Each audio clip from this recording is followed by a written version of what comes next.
नमस्कार मित्रों, जैसा कि हम लोग प्रारंभ किए हैं, दीनदयाल उपाध्याय गोरखपुर विश्वविद्यालय गोरखपुर के द्वारा CBCS पैटर्न पर बीएड पाठ्यक्रम जो शुरू किया गया है, उससे संबंधित बीएड द्वितीय semester first paper EDU BEd 106 code है। पेपर का नाम है स्कूल मैनेजमेंट एंड लीडरशिप से संबंधित महत्वपूर्ण प्रश्नों को देखेंगे। इसके अंतर्गत एक डिस्क्रिप्टिव और 24 ऑब्जेक्टिव प्रश्नों को आज देखेंगे। तो पहला जो प्रश्न डिस्क्रिप्टिव है वह है, विद्यालय प्रबंधन के अर्थ को स्पष्ट कीजिए। तो विद्यालय प्रबंधन के विषय में हम कह सकते हैं कि विद्यालय प्रबंध से अभिप्राय है कि किसी भी संगठन या संस्था द्वारा अपने विकास व लक्ष्यों की पूर्ति के लिए योजना बनाना व उसका बेहतर क्रियान्वयन करना तथा उसके लिए सामूहिक रूप से सतत प्रयास करना। जैसा कि हम लोग जानते हैं कि विद्यालय शिक्षा प्रणाली की मूल इकाई होती है और विद्यालय प्रबंधन की मूल इकाई कक्षा होती है, जहाँ पर राष्ट्र के भविष्य का निर्माण किया जाता है। शिक्षा सदैव भविष्य के निर्माण के लिए दी जाती है। शिक्षा ही एक ऐसा माध्यम है जिसकी सहायता से जीवन की तैयारी की जा। इन सभी कार्यों को सुचारू रूप से संचालन के लिए विद्यालय प्रबंधन का विशेष महत्व है। आइए विद्यालय प्रबंधन के अर्थ को और स्पष्ट रूप से समझने के लिए विद्यालय प्रबंधन की कुछ प्रमुख परिभाषाओं पर विचार करें। पहली परिभाषा लूथर गुलिक के अनुसार विद्यालय प्रबंधन सत्ता का औपचारिक ढांचा है, जिसके अंतर्गत निश्चित उद्देश्य की प्राप्ति के लिए विभागीय कार्यों को क्रमबद्ध रूप से विभाजन करना, परिभाषित करना तथा समन्वित करना सम्मिलित होता है। तो इस प्रकार आप लोग विद्यालय प्रबंधन के अर्थ को स्पष्ट करते हुए विद्यालय प्रबंधन की प्रमुख विशेषताओं को लिखते हुए और अंत में अपना दृष्टिकोण प्रस्तुत करेंगे।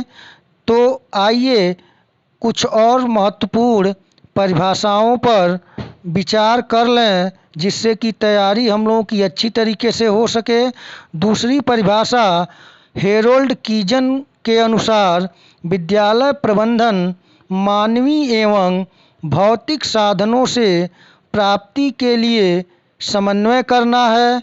तीसरी परिभाषा जेम्स लुंडे के अनुसार विद्यालय प्रबंधन मुख्य रूप से किसी विशिष्ट उद्देश्य के लिए प्रयोगों को नियोजित, समन्वित, अभिप्रेरित एवं नियंत्रित करने की कला है।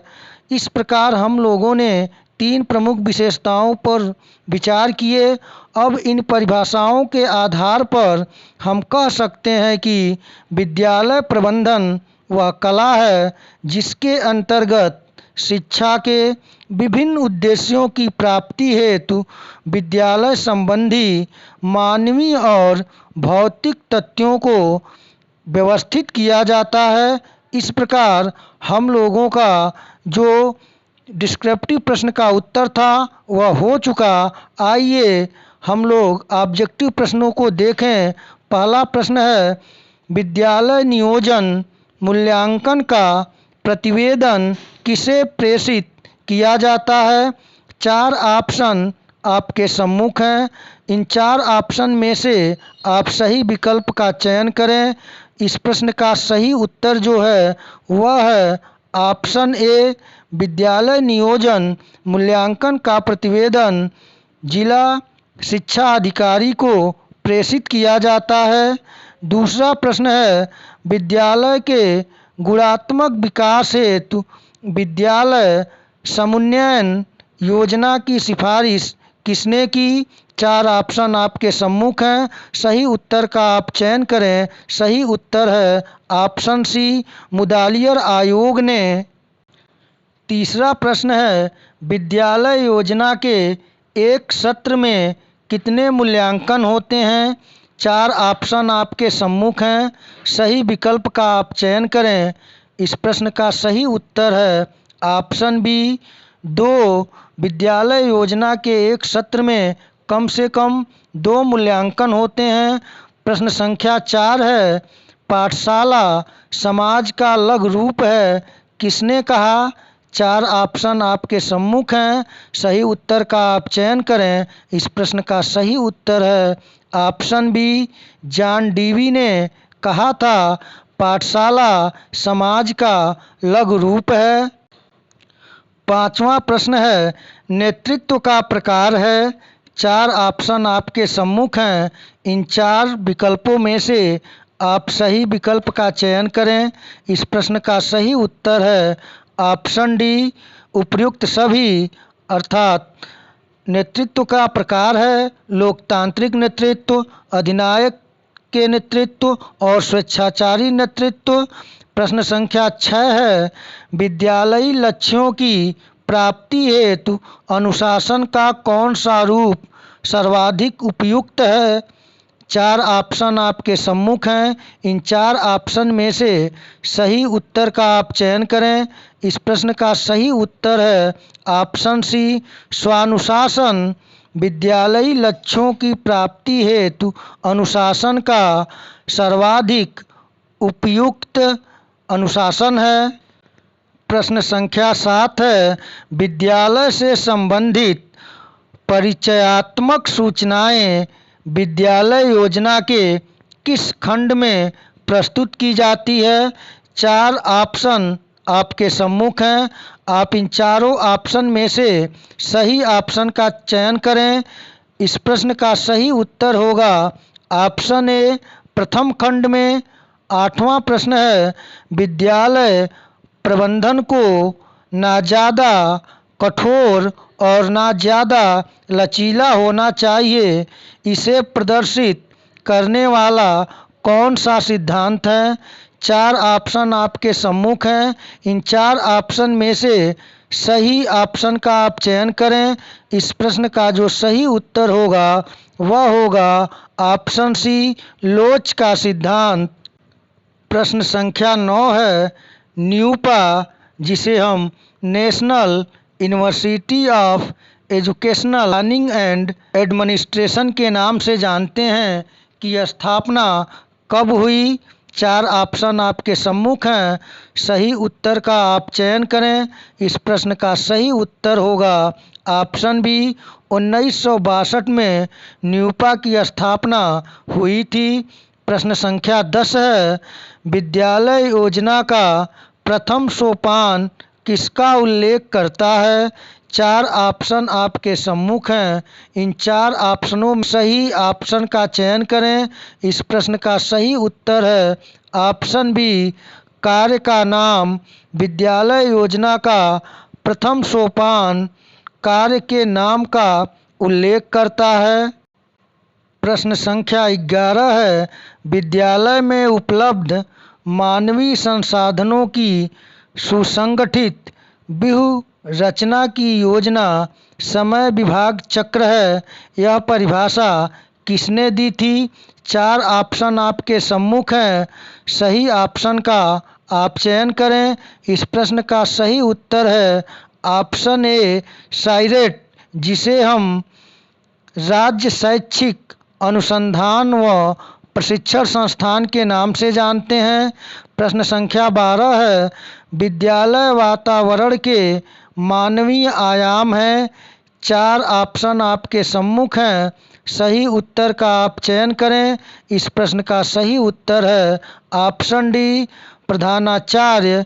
विद्यालय वातावरण के मानवीय आयाम हैं। प्रश्न संख्या 13 है, विद्यालय प्रबंध समिति का पदेन सदस्य सचिव कौन होता है? चार ऑप्शन आपके सम्मुख हैं, इन चार ऑप्शनों में से आप सही ऑप्शन का चयन करें। इस प्रश्न का सही उत्तर है ऑप्शन बी, प्रधानाध्यापक।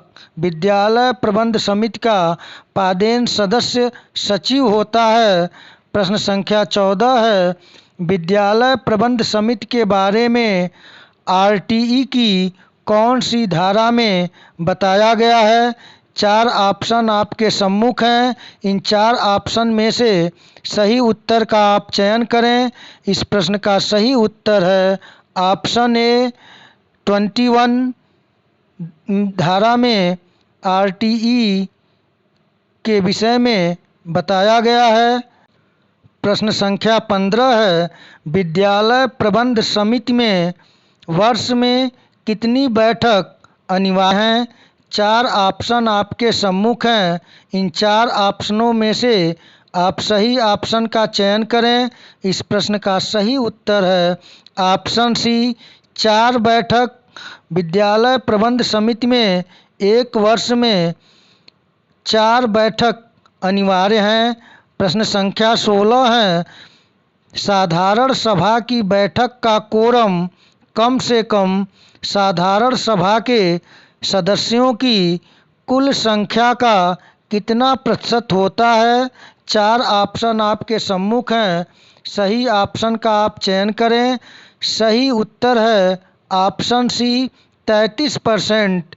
विद्यालय प्रबंध की साधारण सभा की बैठक का कोरम कम से कम साधारण सभा के सदस्यों की कुल संख्या का 33% होना चाहिए।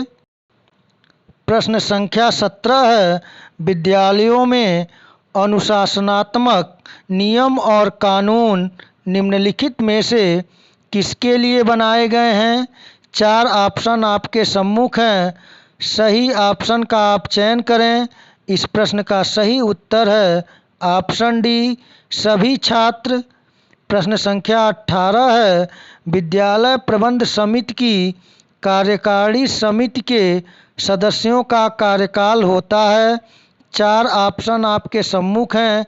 इन चारों ऑप्शन में से सही ऑप्शन का आप चयन करें। इस प्रश्न का सही उत्तर है ऑप्शन बी, 2 वर्ष।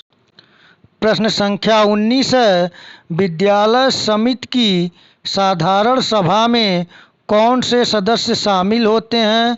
4 ऑप्शन आपके सम्मुख हैं। अभिभावक, अध्यापक, जिला प्रमुख, उपरोक्त सभी।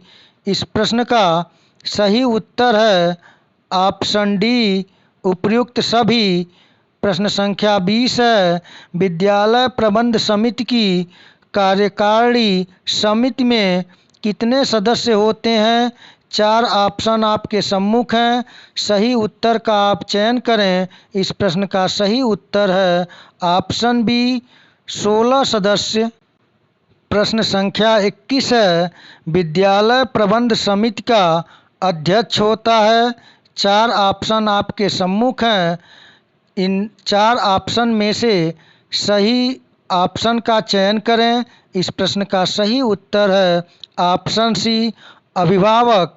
अभिभावक विद्यालय प्रबंध समिति का अध्यक्ष होता है।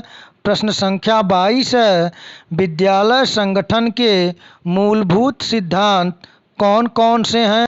4 ऑप्शन आपके सम्मुख हैं। आप सही उत्तर का चयन करें।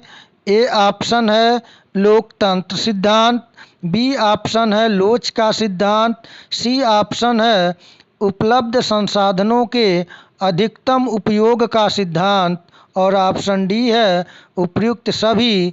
इस प्रश्न का सही उत्तर है ऑप्शन डी, उपयुक्त सभी। प्रश्न संख्या 23 है, किसने कहा समुदाय सबसे छोटा ऐसा क्षेत्रीय समूह है जिसके अंतर्गत सामाजिक जीवन के समस्त पहलू आ सकते हैं? 4 ऑप्शन आपके सम्मुख हैं। सही उत्तर का आप चयन करें तो इस प्रश्न का सही उत्तर है ऑप्शन ए, किंग्सले डेविस। प्रश्न संख्या 24 है, संस्थागत योजना निर्माण राष्ट्र विकास में मील का पत्थर है तथा राष्ट्र की प्रगति का भविष्यगत द्योतक है? यह कथन है। 4 ऑप्शन आपके सम्मुख हैं। सही उत्तर का आप चयन करें। तो इस प्रश्न का सही उत्तर है ऑप्शन बी।